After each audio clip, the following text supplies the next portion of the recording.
In the final days of the legislative session, in fact, today was supposed to be the day it wrapped up, lawmakers are considering new requirements for history class. This morning, the Senate approved a bill aimed at improving literacy rates and requiring the Department of Education to complete a comprehensive review of graduation standards. The bill also setting requirements for civics classes, mandating lessons on U.S. history, Iowa history, and a study of prominent people. By Western civilization, we're talking about primarily European civilization. And from there, what we're really talking about is white people. The civilization, the cultures developed by and promulgated by white people. This bill, or the amendment, which is the bill, does not prevent world history standards or any other country's standards or their history standards. And as this session is now officially extended, the bill needs House approval before it can get to the governor's desk. Another bill approved this session may need a second look. New limits on hemp products could prevent access to a promising medication. WHO 13's Andy Fales explains.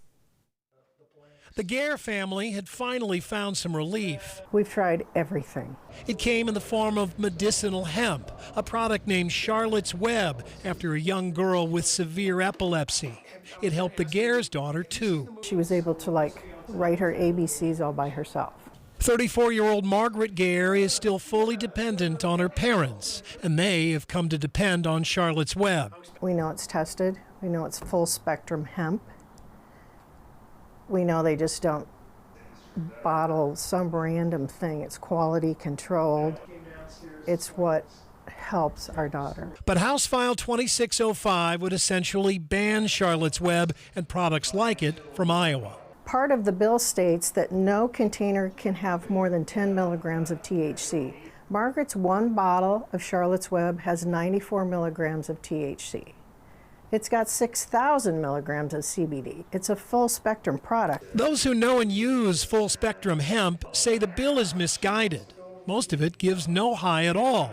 There is some THC there, but it's not psychoactive because of the amount of CBD.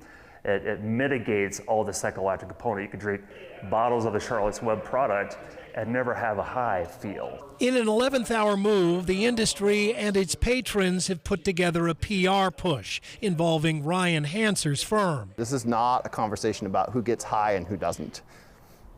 This is about legal therapy that should remain legal for Iowans because it is to their benefit and harms nobody. If the bill passes, manufacturers will pull their products and Iowans will be forced to obtain them illegally from other states. Then we're at risk of the criminal penalties under the bill they just passed.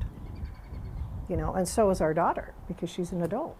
And so the Gares and others can only call and write the governor's office, hoping against hope for more time, a chance to be heard, and perhaps another moment of relief in a life that's brought too few. In West Des Moines, Andy Fales, WHO 13 News. The Iowa Senate approved the bill and sent it to Governor Reynolds earlier this month. The governor is yet to say whether or not she intends to sign it.